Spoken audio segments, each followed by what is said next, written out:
الحمدللہ رب العالمین الصلاۃ والسلام علی اشرف الانبیاء والمرسلین وعلی آلہ واصحابہ ومن سنتہ الی یوم الدین اللہم اجعلنا منہم ومن الذین آمنوا وعملوا الصالحات وتواصوا بالحق وتواصوا بالصبر آمین یا رب العالمین ثم اما بعد فاعوذ باللہ من الشیطان الرجیم بسم اللہ الرحمن الرحیم رب اشرح لي صدري ويسر لي امري واحلل عقدة من لساني يفقهوا قولي اللهم ثبتنا عند الموت بلا الہ الا اللہ آمین یا رب العالمین۔ آج ہم نے الحمدللہ 18واں سپارہ شروع کرنا ہے سورہ مومنون سے۔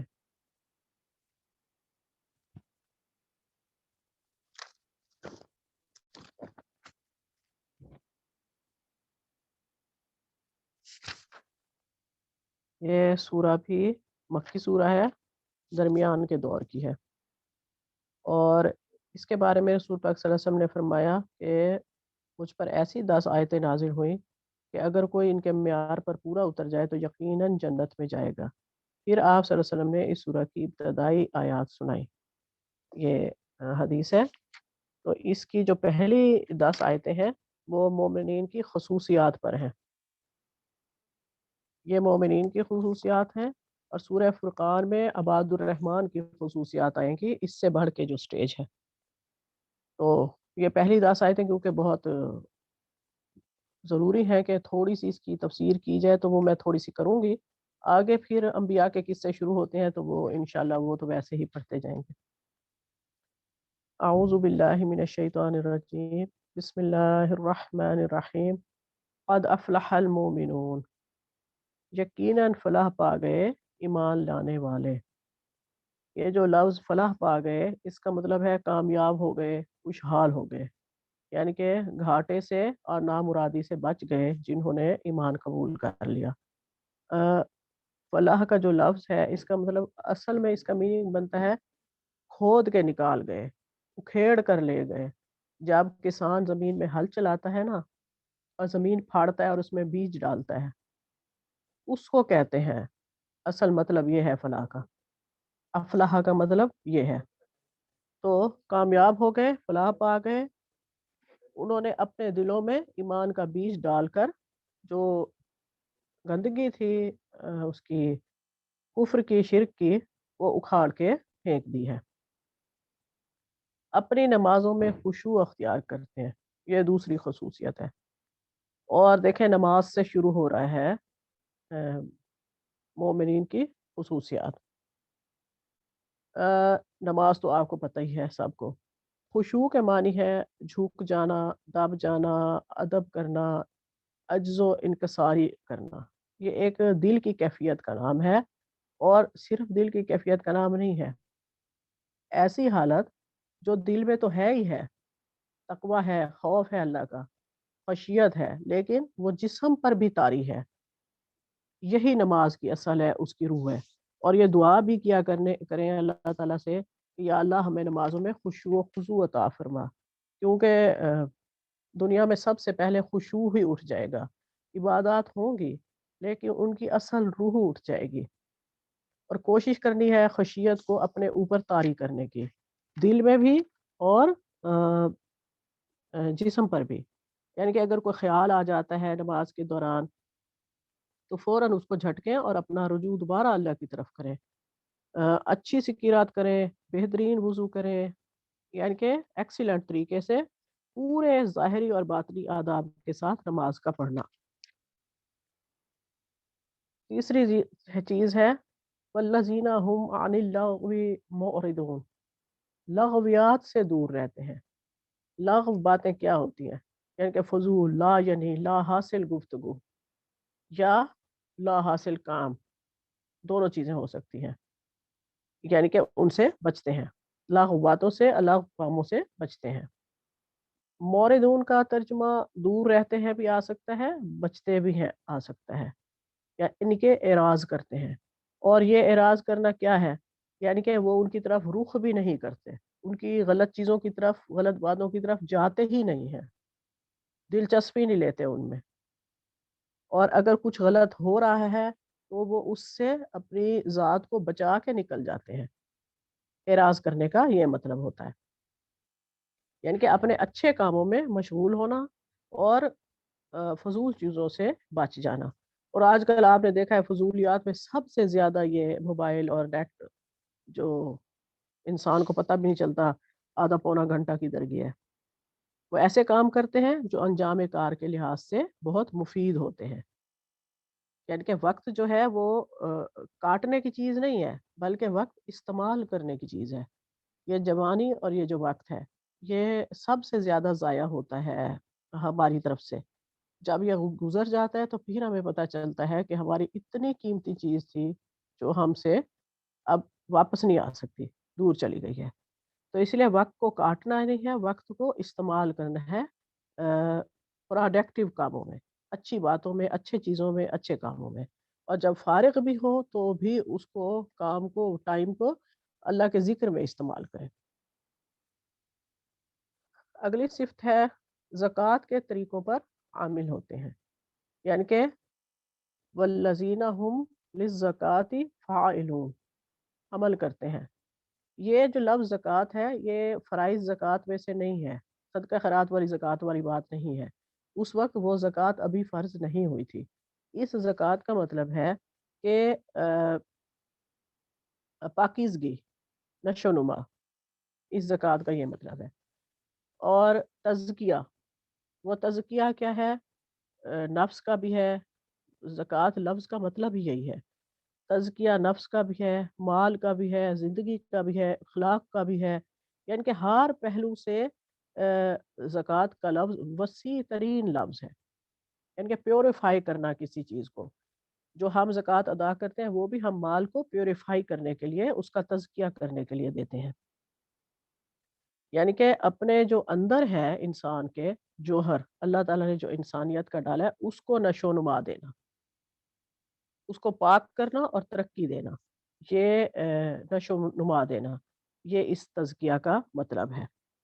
یعنی کہ اس کے لیے مسلسل کوشش کرتے رہنا. یہ بھی نہیں ہے کہ تھوڑے عرصے میں کی کوشش، تزکیہ کی اور پھر دوبارہ سے وہی کام کرنے شروع کر دیے. ایسے نہیں کرنا، کنٹینیوسلی، یعنی کہ اپنی تزکیہ کرتے رہتے ہیں، اپنے آپ کو پاک صاف کرتے رہتے ہیں.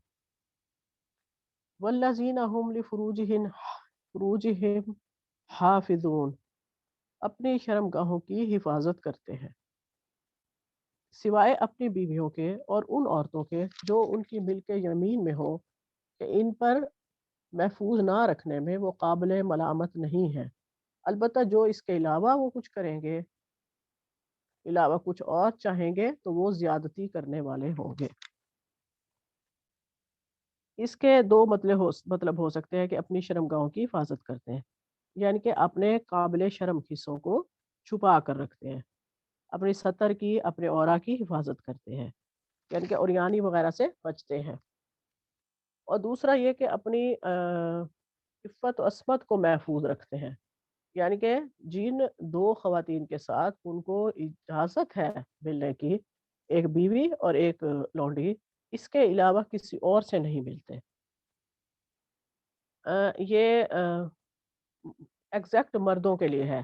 باقی جتنی خصوصیات آئیں گی وہ عورتوں مردوں دونوں کے لیے ہیں، لیکن یہ صرف مردوں کے لیے ہے، کیونکہ عورت کو اپنے غلام کے ساتھ جسمانی تعلق کی اجازت نہیں ہے. مرد کو اپنی لونڈی کے ساتھ جسمانی تعلق کی اجازت ہے. وہ ہم نے اس میں آپ کو ڈیٹیل کے ساتھ بتایا تھا بھی، وہ بھی لونڈی کے ہی فائدے کے لیے ہے کہ اس کی سیٹسفیکشن ہو جائے. اب تھا آگے کہ اس کے علاوہ وہ چاہیں گے تو وہ زیادتی کرنے والے ہوں گے. یعنی کہ جو جائز دو صورتیں اللہ تعالیٰ نے ان کو دے دی ہیں خواہش نفس کی، اس کے علاوہ اگر وہ کچھ کریں گے وہ زیادتی ہوگی. وہ چاہے عمل لوط ہو، یا چاہے زنا ہو، یا چاہے کچھ اور غلط طریقہ ہو، تو وہ سب حرام ہے، وہ زیادتی کے کام ہے. والذین هم لاماناتہم وعہدہم راعون، اپنی امانتوں اور اپنے عہد و پیمان کا پاس رکھتے ہیں. اب یہ کیا ہے؟ یہ لفظ جو ہے امانت کا یعنی کہ امانت یا عہد و پیما انہوں نے انسانوں کے ساتھ کیا ہے، انہوں نے اللہ کے ساتھ کیا ہے، معاشرے کے ساتھ کیا ہے، اپنے گھر والوں کے ساتھ کیا ہے۔ وہ ہر حال میں اپنی امانت کا اور اپنے عہد و پیما کا پاس رکھتے ہیں، چاہے وہ یا کسی ایک قوم سے دوسری قوم کے درمیان ہوا ہے۔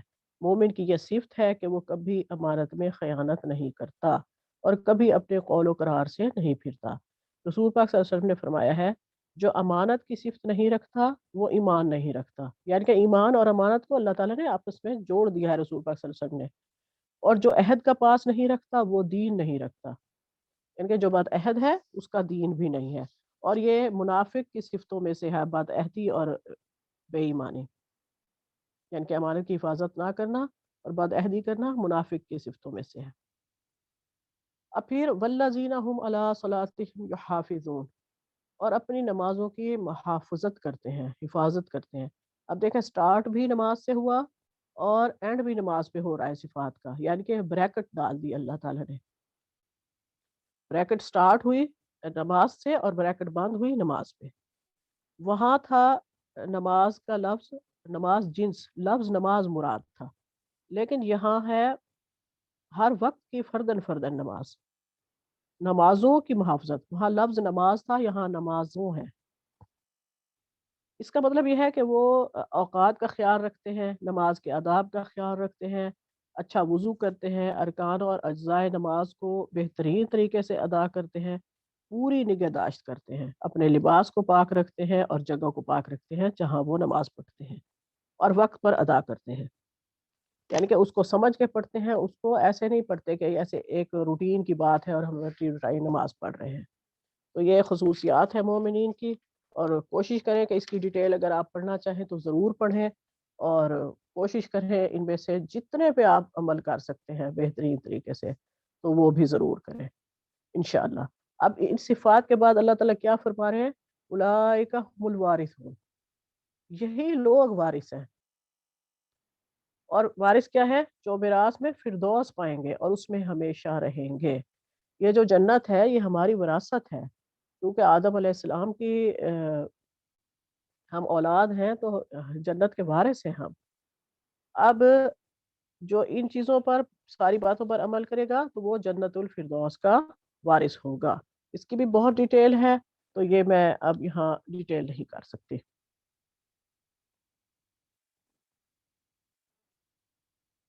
اگلی آیت ہے آیت نمبر 12۔ ہم نے انسان کو مٹی کے سط سے بنایا، پھر اسے ایک محفوظ جگہ ٹپکی ہوئی بوند میں تبدیل کیا، پھر اس بوند کو لوتھڑے کی شکل دی، پھر لوتھڑے کو بوٹی بنایا، پھر بوٹی کی ہڈیاں بنائیں، پھر ہڈیوں پر گوشت چڑھایا، پھر اسے ایک دوسری مخلوق بنا کھڑا کیا۔ یہ انسان کی پیدائش کا کے مراحل ہے، سورہ حج میں بھی تھوڑا سا آ گیا تھا اور اس میں بھی آیا ہے، امید ہے آپ کو اس کی سمجھ آ ہی گئی ہوگی۔ آیت نمبر 14۔ بس بڑا ہی بابرکت ہے اللہ سب کاریگروں سے اچھا کاریگر۔ پھر اس کے بعد تم کو ضرور مرنا ہے، پھر قیامت کے روز یقیناً تم اٹھائے جاؤ گے، اور تمہارے اوپر ہم نے 7 راستے بنا دیے، تخلیق کے کام سے ہم کچھ نابلد نہ تھے، اور آسمان سے ہم نے ٹھیک حساب کے مطابق ایک مقدار خاص مقدار میں پانی اتارا اور اس کو زمین میں ٹھہرا دیا، ہم اسے جس طرح چاہیں غائب کر سکتے ہیں۔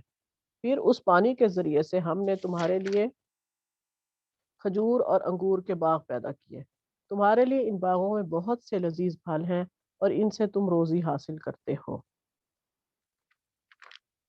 اب یہ ہے پس وہ بڑا ہی بابرکت ہے سب کاریگروں سے اچھا کاریگر، یعنی کہ احسن الخالقین، یقیناً وہ سب سے بڑا بہترین کاریگر ہے جس نے انسانوں کو بنایا ہے اور اس کے بعد باقی مخلوقات کو بھی۔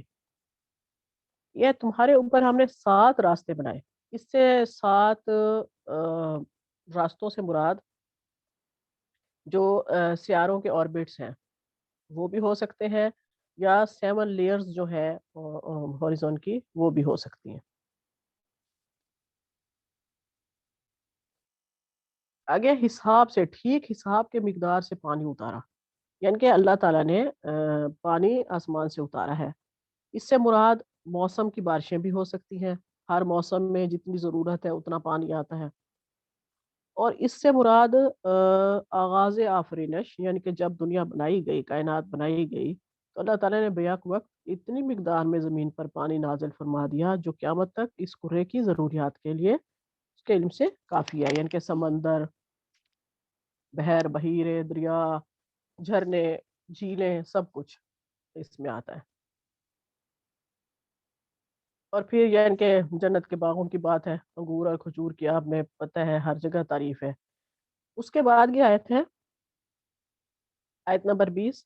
اور درخت ہم نے پیدا کیا جو تور سینا سے نکلتا ہے، تیل بھی لیے ہوئے اگتا ہے اور کھانے والوں کے لیے سالن بھی ہے. یہ زیتون کی بات ہو رہی ہے، یعنی کہ اس کا تیل بھی اور اس کا کھانا بھی ہم کھاتے ہیں، پھل اس کا.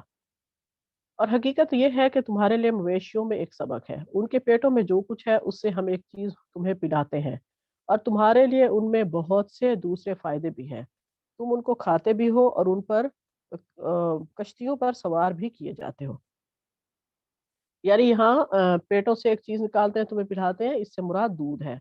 آ، دوسری جگہ پر قرآن مجید میں آیا ہے کہ خون اور گوبر کے درمیان سے ایک تیسری چیز نکلتی ہے جو جانوروں کی غذا سے پیدا ہوتی ہے، یعنی کہ دودھ.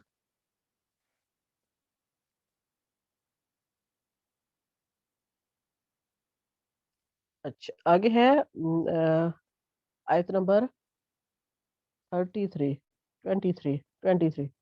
ہم نے نوح کو اور اس کی قوم کی طرف بھیجا. اس نے کہا اے میری قوم کے لوگوں، اللہ کی بندگی کرو، اس کے سوا تمہارے لیے کوئی اور معبود نہیں ہے.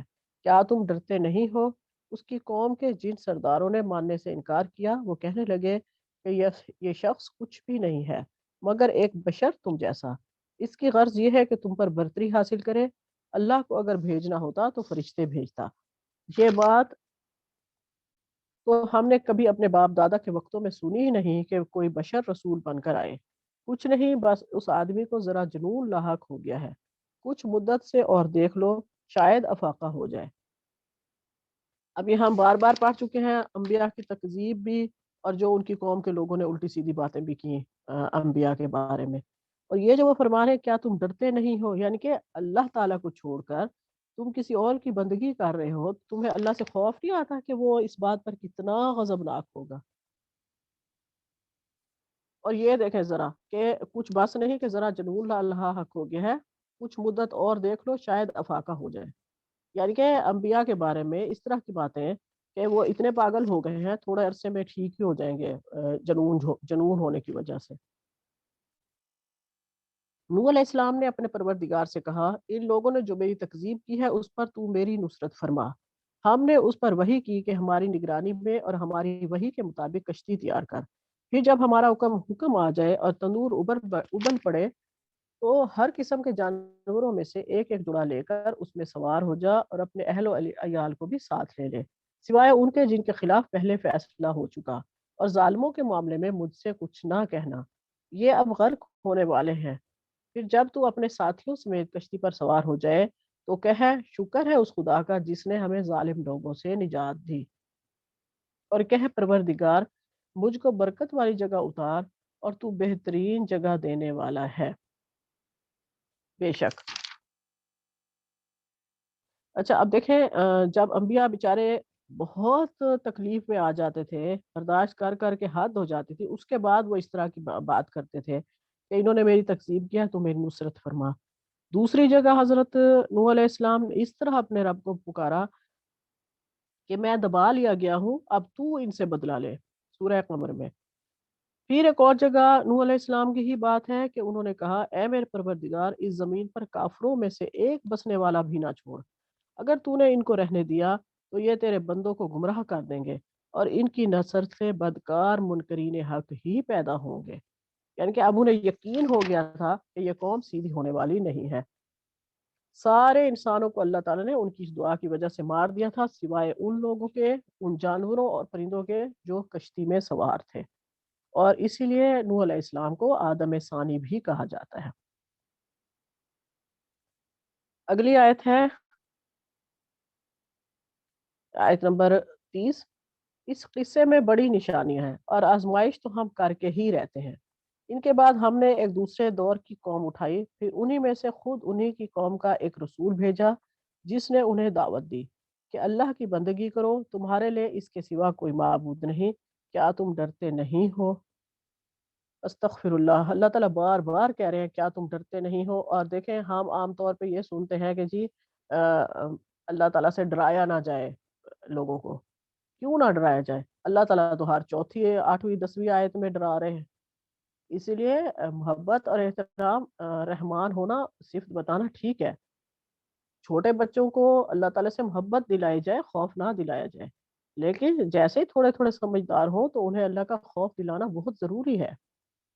جب تک تقوی نہیں ہوگا تو عبادات میں خشوع و خضوع نہیں آئے گا۔ وما علینا الا اللہ۔ جی عالیہ۔ جی بسم اللہ الرحمن الرحیم، آیت نمبر 33۔ وقال الملأ من قومه الذين كفروا وكذبوا بلقاء الآخرة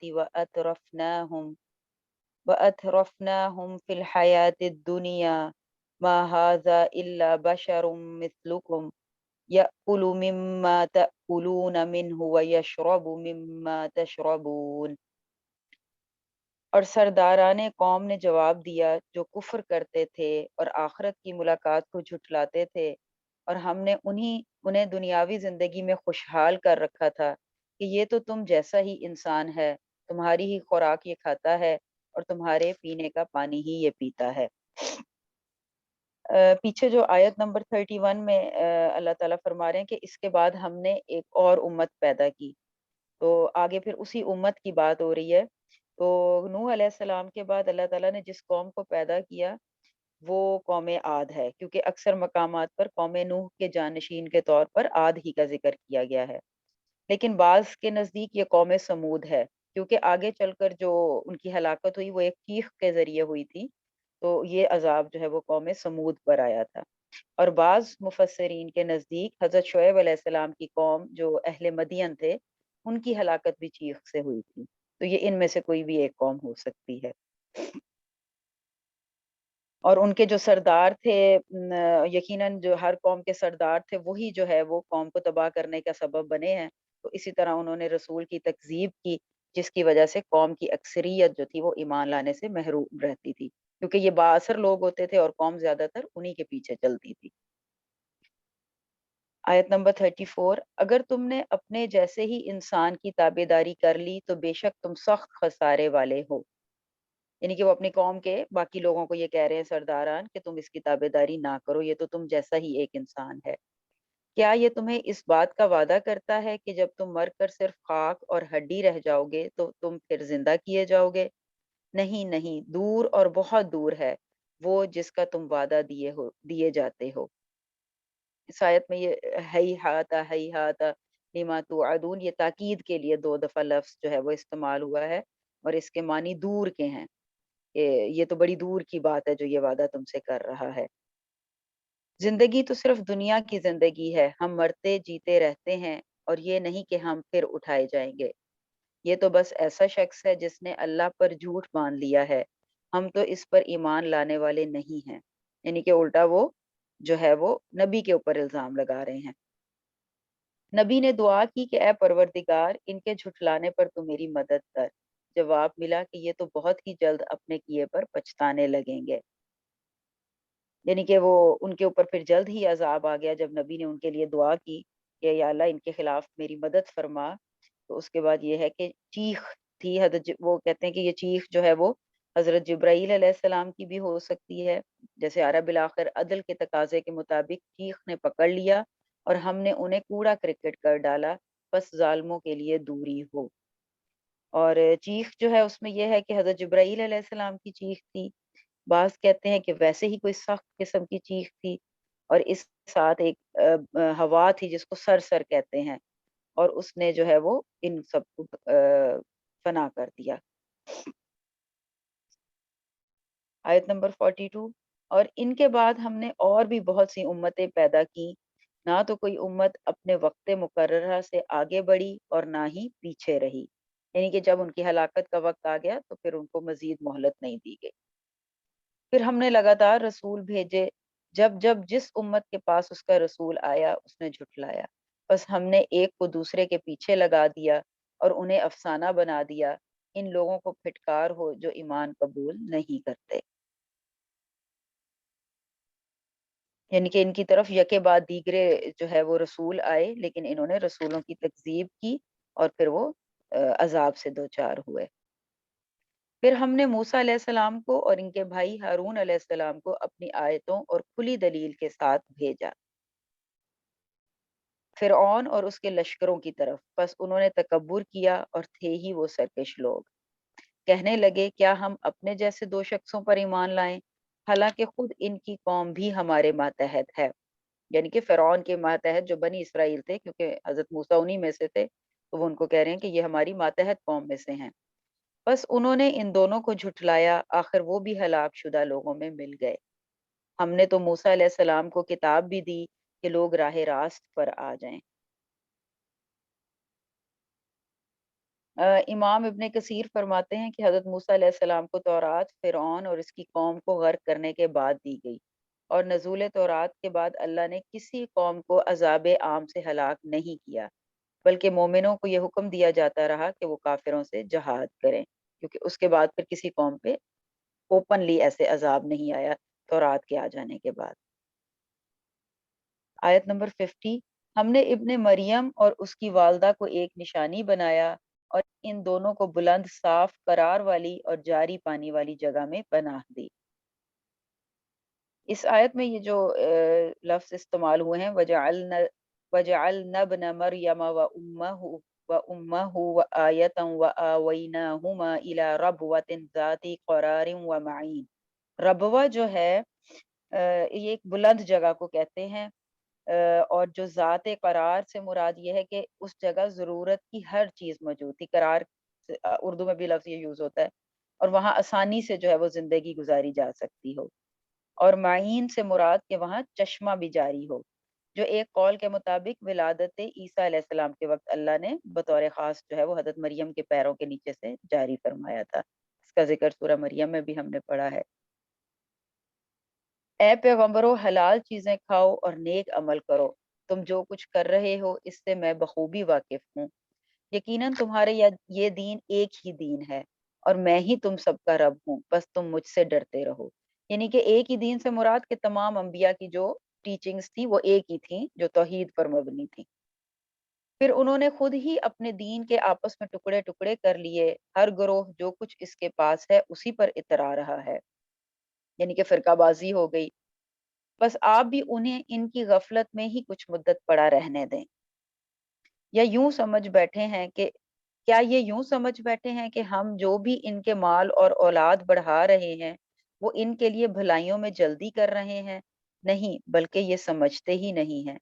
یقیناً جو لوگ اپنے رب کی ہیبت سے ڈرتے ہیں اور جو اپنے رب کی آیتوں پر ایمان رکھتے ہیں اور جو اپنے رب کے ساتھ کسی کو شریک نہیں کرتے، اور جو لوگ دیتے ہیں اور کچھ دیتے ہیں اور ان کے دل کپ کپاتے ہیں کہ وہ اپنے رب کی طرف لوٹنے والے ہیں، یہی وہ لوگ ہیں جو جلدی جلدی بھلائیاں حاصل کر رہے ہیں، اور یہی ہیں جو ان کی طرف دوڑ جانے والے ہیں۔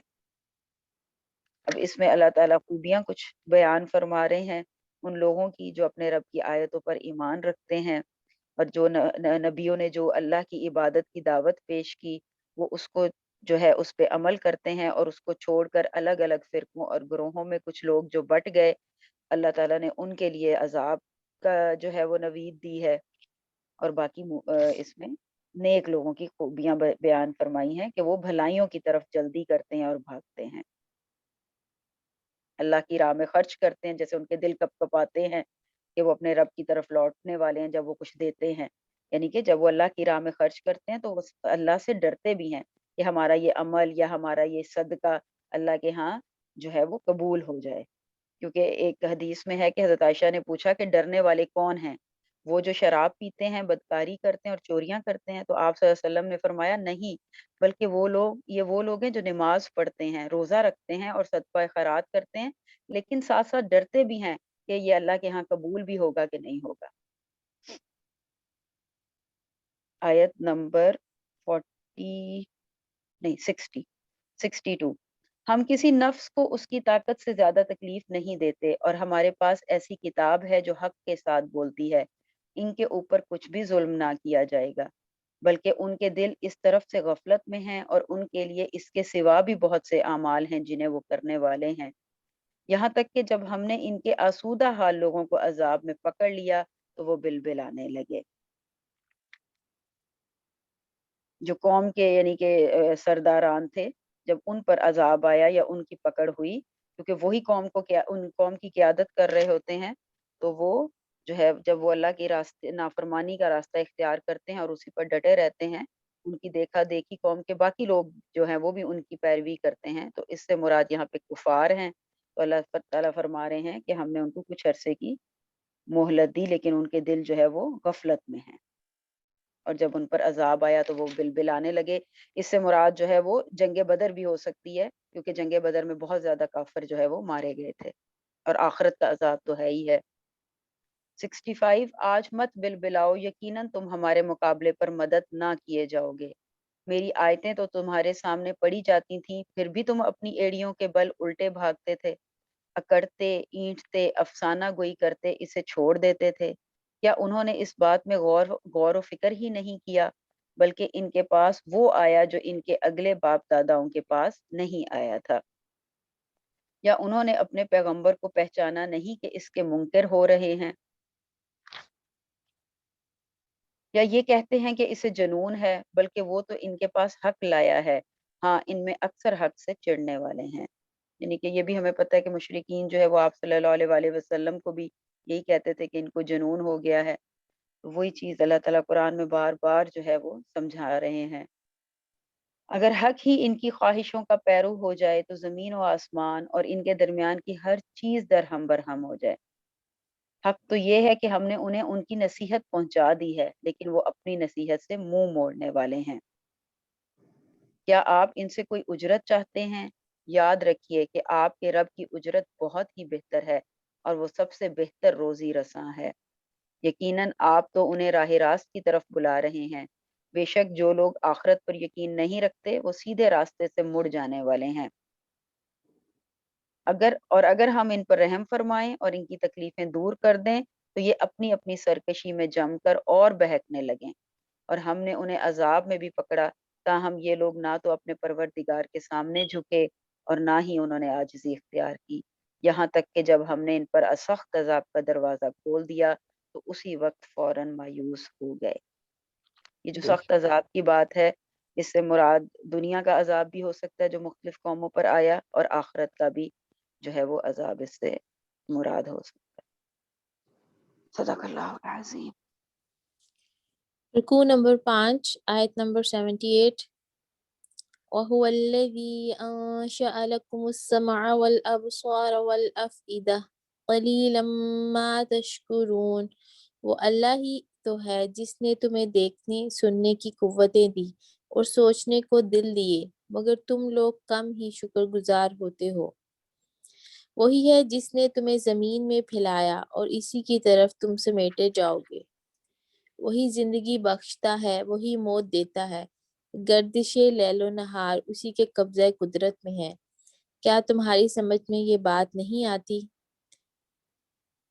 اب یہاں پہ ان دو رکوعوں میں اللہ تعالیٰ جو ہیں اپنی صفات اب بیان کریں کہ اللہ تعالیٰ کے ہاتھ میں، اللہ تعالیٰ کی قدرت میں کیا کیا چیزیں ہیں۔ پہلے ساری عذاب کا ذکر ہوا، ساری قوموں کا ذکر ہوا کہ کیسے انہوں نے سرکشی کی۔ اب یہاں پر اللہ تعالیٰ اپنی قدرت بتا رہے ہیں۔ ساری آیت نمبر 81۔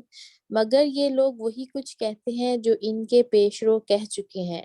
یہ کہتے ہیں کیا جب ہم مر کر مٹی ہو جائیں گے اور ہڈیوں کا پنجر بن کر رہ جائیں گے تو ہم کو پھر زندہ کر کے اٹھایا جائے گا؟ ہم نے بھی یہ وعدے بہت سنے ہیں اور ہم سے پہلے ہمارے باپ دادا بھی سنتے رہے ہیں، یہ محض افسانے ہیں۔ ان سے کہو بتاؤ اگر تم جانتے ہو یہ زمین اور اس کی ساری آبادی کس کی ہے؟ یہ ضرور کہیں گے اللہ کی۔ کہو پھر تم ہوش میں کیوں نہیں آتے؟ ان سے پوچھو ساتوں آسمانوں اور عرش عظیم کا مالک کون ہے؟ یہ ضرور کہیں گے اللہ۔ کہو پھر تم ڈرتے کیوں نہیں ہو؟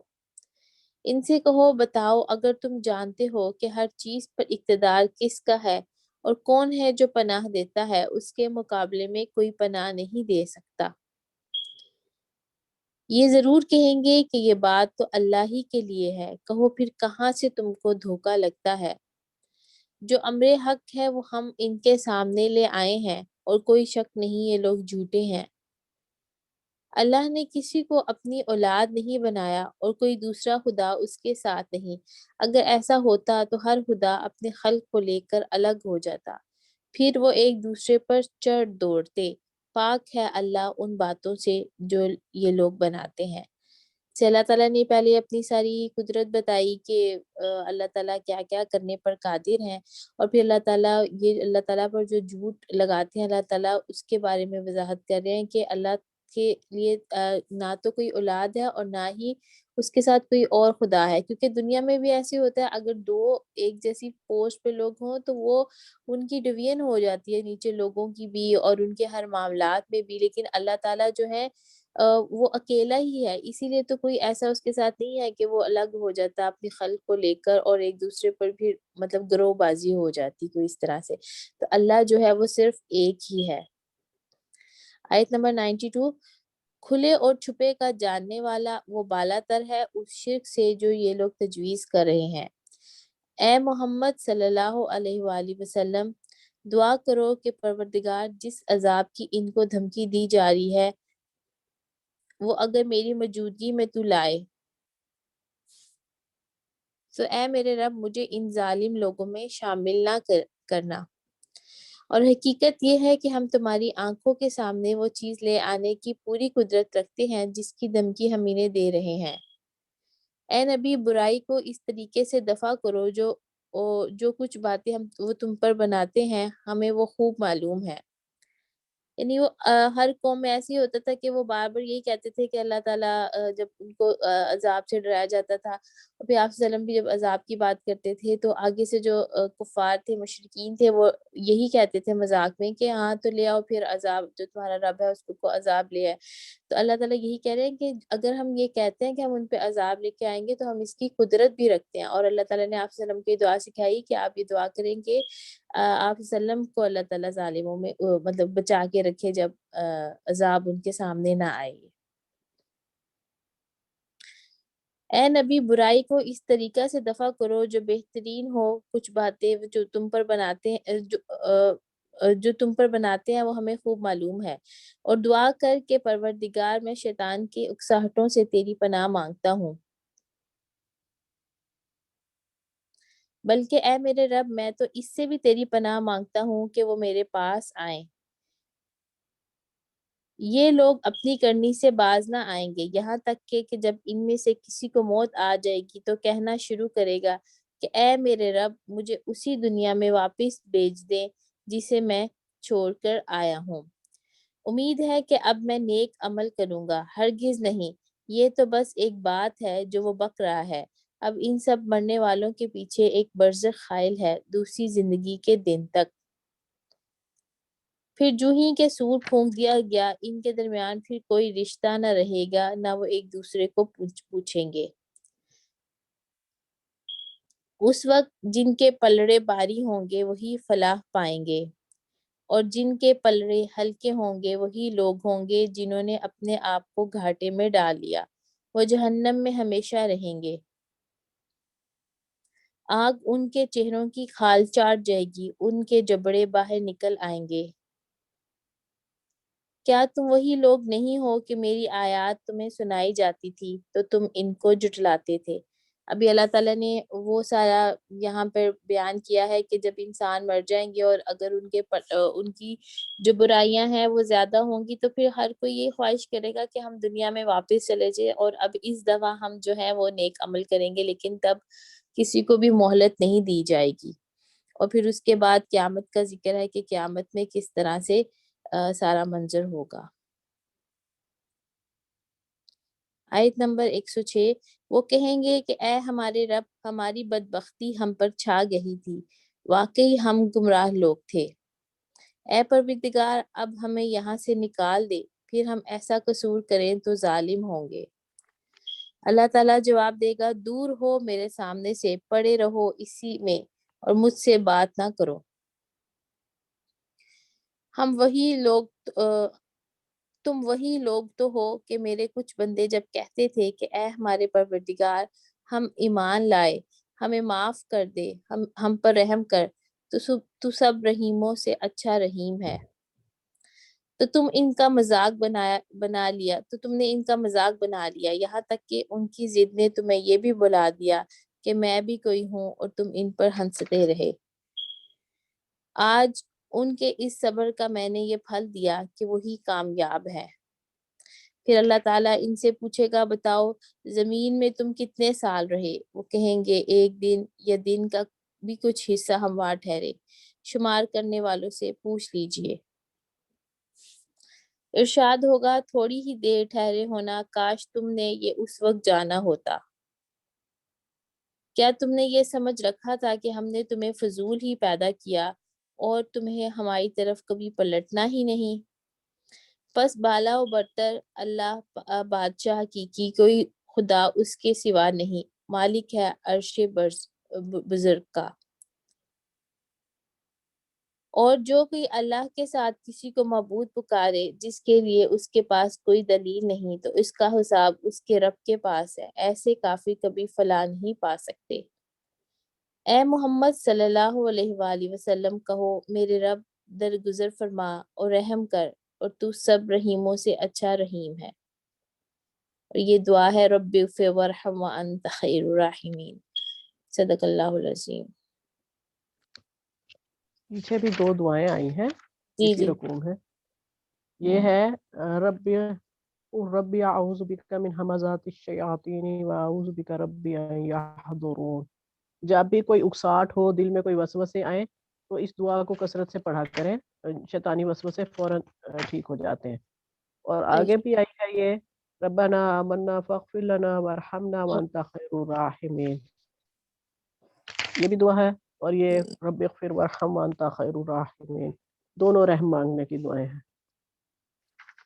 جزاک اللہ خیر۔ رابعہ کی قسمت پہ سورہ کا سٹارٹ ہی آ رہا ہے، جب سے یہ کرنا شروع ہوئی ہے جہاں تک میرا خیال ہے، نئی 2 سورہ ہی دفعہ آ آتی ہے چکا اس کے پاس۔ ہے 2 دفعہ آ چکا ہے پہلے۔ چلے اعوذ باللہ من الشیطان الرجیم، بسم اللہ الرحمن الرحیم۔ سورة أنزلناها وفرضناها وأنزلنا فيها آيات بينات لعلكم تذكرون۔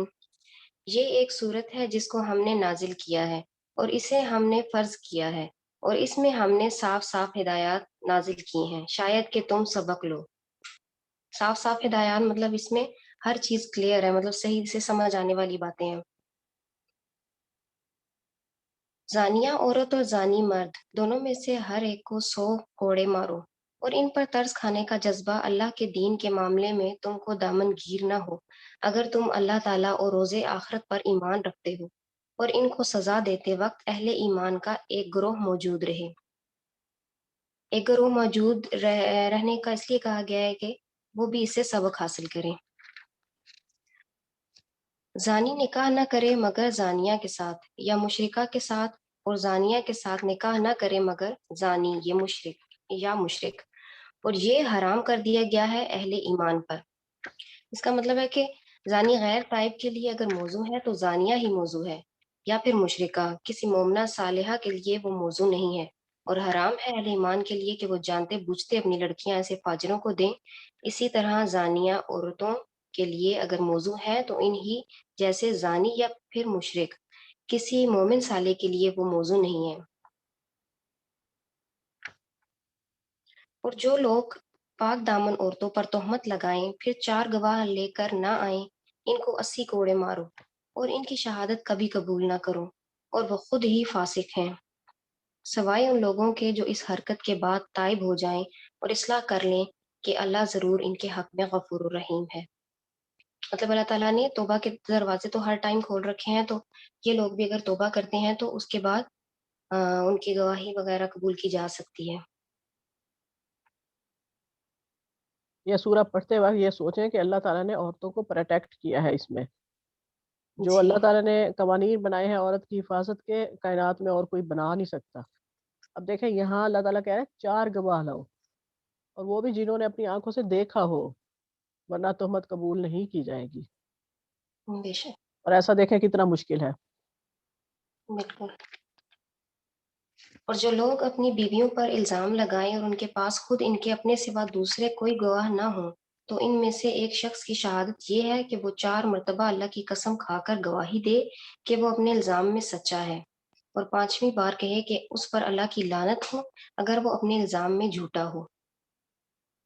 اور عورت سے سزا اس طرح ٹل سکتی ہے کہ وہ 4 مرتبہ اللہ کی قسم کھا کر شہادت دے کہ یہ شخص اپنے الزام میں جھوٹا ہے، اور 5ویں مرتبہ کہے کہ اس بندی پر اللہ کا غضب ٹوٹے اگر وہ اپنے الزام میں سچا ہو. مطلب اس کے بعد قسم کھانے کے بعد یہ معاملہ اللہ پہ چھوڑ دیا جائے گا، کسی کو سزا نہیں دی جائے گی. جی، یہ اس کو کہتے ہیں لعان کا طریقہ.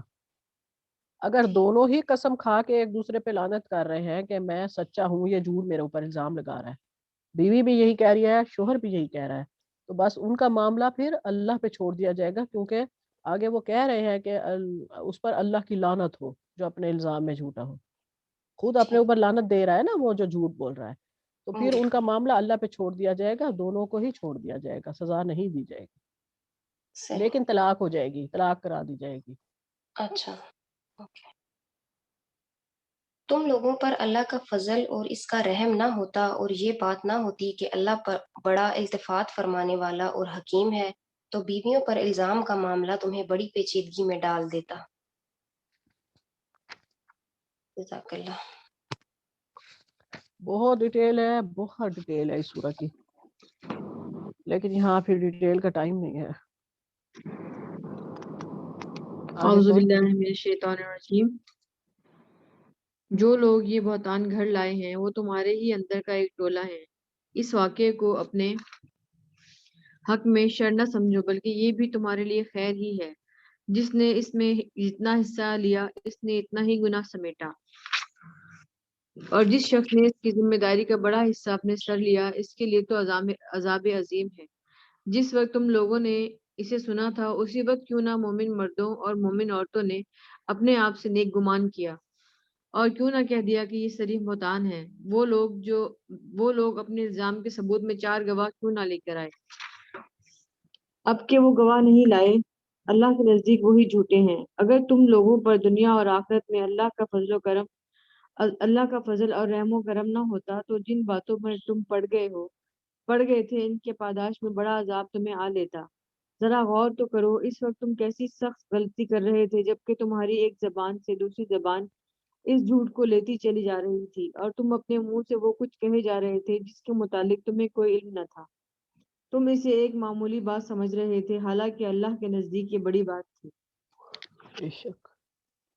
کیوں نہ اسے سنتے ہی تم نے کہہ دیا کہ ہمیں ایسی بات زبان سے نکالنا زیب نہیں دیتا. سبحان اللہ، یہ تو یہ بہتان عظیم ہے. اللہ تم کو نصیحت کرتا ہے کہ آئندہ کبھی ایسی حرکت نہ کرنا اگر تم مومن ہو. اللہ تمہیں صاف صاف ہدایت دیتا ہے اور وہ علیم و حکیم ہے. جو لوگ چاہتے ہیں کہ ایمان والوں کے گروہ میں فحش پھیلے وہ دنیا اور آخرت میں دردناک عذاب کے مستحق ہیں. اللہ جانتا ہے اور تم نہیں جانتے. اگر اللہ کا فضل اور اس کا رحم و کرم تم پر نہ ہوتا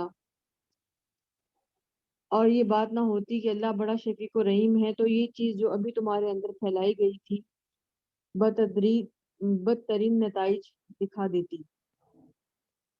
اے لوگو، یہاں ختم ہو رہا رکوع کے بھی ہے؟ یہاں رکوع ختم ہو رہا ہے، لیکن اس رکوع کے بارے میں آپ تھوڑا سا خاص بتا دیں نا، یہ ہے کیا، یا میں بتا دوں؟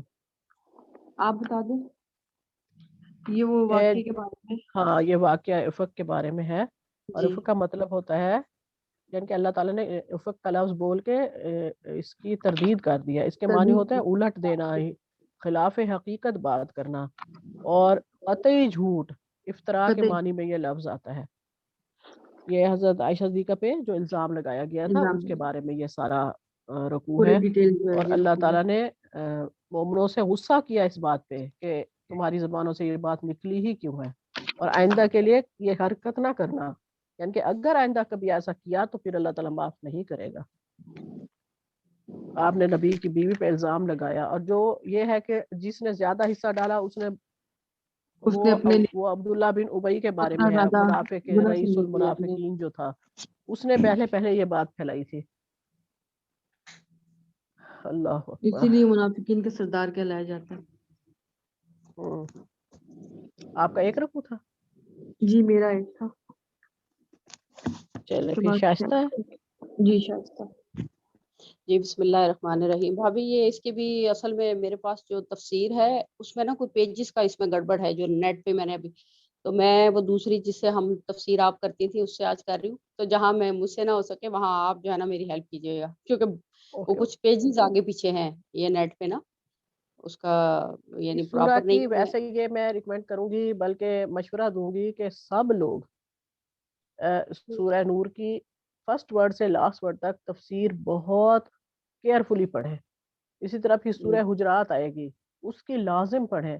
قرآن کی کچھ صورتیں ایسی ہیں جن کی تفسیر معلوم ہونا ہر مسلمان کے لیے لازم ہے. اول تو پورے قرآن کی ہو, سارا قرآن اچھی طرح سے ڈیٹیل کے ساتھ پڑھیں, لیکن جو جن میں اخلاقیات اور معاملات کے مسائل آتے ہیں نا, وہ صورتیں تو کنفرم ہر انسان کو پتہ ہونی چاہیے. بالکل انشاءاللہ پڑھیے بھابھی, 3-4 دفعہ میں نے اس کا جو ہے انشاءاللہ ضرور پڑھیے گا سب لوگ. اب کریں آپ, جو کچھ خاص بات ہوگی ایسی کہ ضرور بتائی جائے تو میں ضرور بتاؤں گی. ٹھیک ہے جی انشاءاللہ. ابھی چلیں سورہ نور ہے, دوسری کون سی سورہ بتائیے؟ سورہ حجرات احزاب, آگے حجرات. آئے گی. بھابھی سورہ احزاب میں بھی بہت ساری ہیں چیزیں. سورہ احزاب میں بھی ہیں. ہاں سورہ احزاب میں بھی ہم نے پچھلے سال کافی ڈیٹیل, اس سے پچھلے بہت سال بہت کی. ڈیٹیل ہے ہر چیز کی. جی بالکل. بسم اللہ الرحمن الرحیم. یا ایھا الذین آمنوا لا تدخلوا بیوتا غیر بیوتکم حتی تستأنسوا وتسلموا علی اہلہا. میرے نہیں خیال آپ نے غلط شروع کر لیا ہے. ہاں آپ اصل میں وہ دوسرا رکوع پڑھ رہے ہیں. جی بھابھی بس میں یہاں سے ٹرانسلیشن سے شروع کرتی ہوں. میں پڑھ لوں. ایھا الذین آمنوا لا تتبعوا خطوات الشیطان, یہاں سے پڑھنا ہے آپ نے. ہاں جی آیت نمبر 21 ہے. آپ لگتا ہے آگے چلی گئی ہیں. میں پڑھ لوں اس میں. چلیں آپ پڑھیں پڑھو پھر پڑھیں. رخشندہ, آپ پڑھو پھر. چل. ہاں جی. اے لوگو جو ایمان لائے ہو, شیطان کی رخش قدم پر نہ چلو. اس کی پیروی کوئی کرے گا تو وہ تو اسے فحش اور بدی ہی کا حکم دے گا. اگر اللہ کا فضل اور اس کے رحم و کرم پر تم پر نہ ہوتا تو تم میں سے کوئی شخص پاک نہ ہو سکتا تھا, مگر اللہ ہی جسے چاہتا ہے پاک کر دیتا ہے, اور اللہ سننے والا اور جاننے والا ہے. تم میں سے جو لوگ صاحب فضل اور صاحب مقتدرت ہیں وہ اس بات کی قسم نہ کھا بیٹھے کہ اپنے رشتہ دار, مسکین اور مہاجر فی سبیل اللہ لوگوں کی مدد نہ کریں. انہیں معاف کر دینا چاہیے اور درگزر کرنا چاہیے. کیا تم نہیں چاہتے کہ اللہ تمہیں معاف کرے؟ اور اللہ کی صرف یہ ہے کہ وہ غفور الرحیم ہے. جو لوگ پاک دامن بے خبر مومن عورتوں پر تہمت لگاتے ہیں, ان پر دنیا اور آخرت میں لعنت کی گئی ہے, اور ان کے لیے بڑا عذاب ہے. وہ اس دن کو نہ بھولیں جبکہ ان کی اپنی زبانیں اور ان کے اپنے ہاتھ پاؤں ان کے کرتوتوں کی گواہی دیں گے. اس دن اللہ وہ بدلہ انہیں بھرپور دے گا جس کے وہ مستحق ہیں, اور انہیں معلوم ہو جائے گا کہ اللہ ہی حق ہے, سچ کو سچ کر دکھانے والا. اگلا رکوع ہے. خبیث عورتیں خبیث مردوں کے لیے ہیں اور خبیث مرد خبیث عورتوں کے لیے. پاکیزہ عورتیں پاکیزہ مردوں کے لیے ہیں اور پاکیزہ مرد پاکیزہ عورتوں کے لیے. ان کا دامن پاک ہے ان باتوں سے جو بنانے والے بناتے ہیں. ان کے لیے مغفرت ہے, وہی رکوع چل رہا ہے. ان کے لیے مغفرت ہے اور اس کے قریب ہے. بس اب یہی رک جائے, میرے خیال میں آگے شائستہ نے کیا ہوا ہے. کچھ بتانا ہے آپ نے اس میں؟ بس اس میں ایک خاص بات ہے کہ حضرت ابوبکر صدیق رضی اللہ عنہ نے قسم کھا لی تھی کہ وہ مصطح بن اساسہ کی مدد نہیں کریں گے, کیونکہ وہ ان پہ خرچ کرتے ہوتے تھے, وہ ان کے رشتہ دار تھے. اور اس نے مصطح بن اساسہ نے اس بات میں بڑھ چڑھ کے حصہ لیا تھا کہ حضرت عائشہ صدیقہ سے خدا نخواستہ گناہ ہوا ہے. تو پھر اس پہ اللہ تعالیٰ فرما رہا ہے کہ انہیں معاف کر دیں اور قسم نہ کھائیں. پھر انہوں نے قسم کا کفارہ بھی دیا تھا اور یہ بھی فرمایا تھا کہ میں پہلے سے بھی زیادہ مدد کروں گا. یعنی کہ اللہ تعالیٰ کس طرح اپنے ان اصحاب کی